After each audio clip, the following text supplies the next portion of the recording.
Welcome to Spelling Bee Ninja, where we strive to bring engaging educational content right to your ears. If you're passionate about learning and want to improve your understanding of essential subjects, you're in the right place. In today's episode, we'll explore the fascinating world of area measurement in mathematics. So, make sure to subscribe for free educational content that can help you excel in school and beyond. Let's dive in. Today, we're focusing on area, the measure of how much space is enclosed within a shape.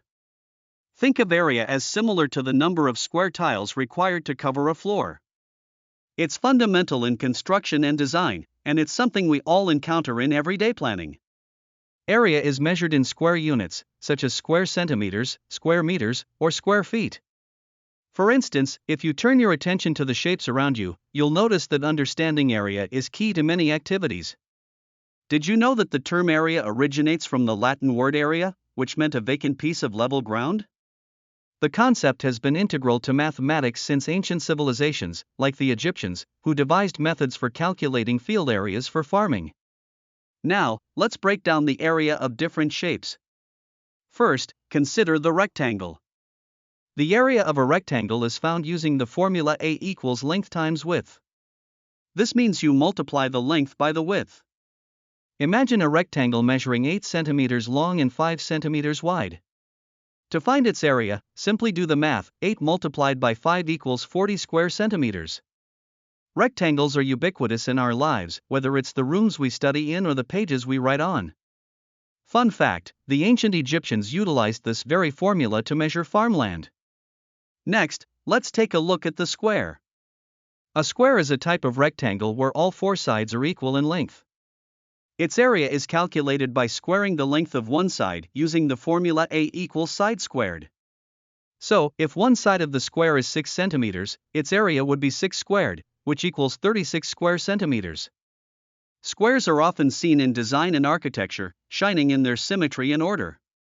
Speaking of ancient achievements, did you know that squares have been a staple in human design since time immemorial? Now, let's explore triangles. The area of a triangle can be calculated with the formula A equals base times height divided by 2. The base is one side of the triangle, while the height is the perpendicular distance from that base to the top point. For example, if you have a triangle with a base of 10 centimeters and a height of 4 centimeters, the area measures at 20 square centimeters. Fun fact, this formula demonstrates that a triangle is essentially half of a rectangle. Moving on, we have the parallelogram, which is a four-sided shape with opposing sides that are parallel and equal in length. The area is calculated similarly to a rectangle with the formula A equals base times height.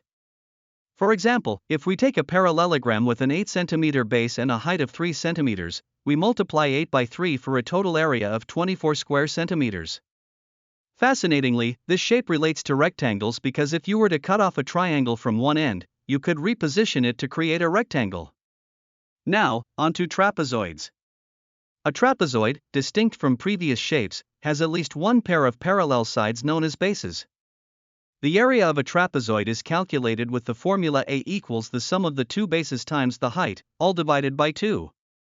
If we imagine a trapezoid with bases measuring 6 centimeters and 10 centimeters and a height of 4 centimeters, we would perform the calculations as follows.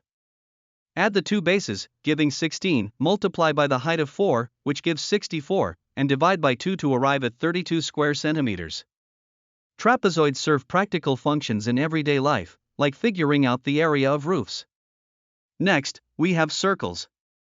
The area of a circle is calculated using the formula A equals pi times radius squared. So if you have a circle with a radius of 7 centimeters, you'd calculate its area by taking pi, approximately 3.14, and multiplying it by 7 squared, which equals 49. This totals about 153.86 square centimeters. Understanding this circular formula has profound implications, from wheels to planetary shapes. Historical figures like Archimedes made significant strides in calculating the areas of circles. Finally, let's distinguish between area and perimeter. While area refers to the space inside a shape measured in square units, perimeter refers to the total distance around a shape measured in linear units like meters or feet.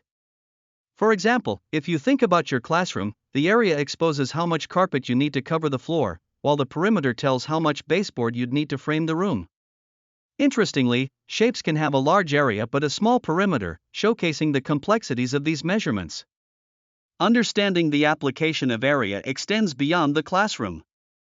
Builders use these calculations to determine the necessary materials for construction. Farmers plan their fields based on area to optimize crop yields, while interior designers rely on area measurements to select appropriate furniture sizes. Environmental scientists monitor area changes for conservation purposes, like keeping track of deforestation. The area also plays a significant role in manufacturing, guiding product and packaging design. Did you know that the area of the United States is roughly 9.8 million square kilometers? This statistic emphasizes just how vast spaces can be.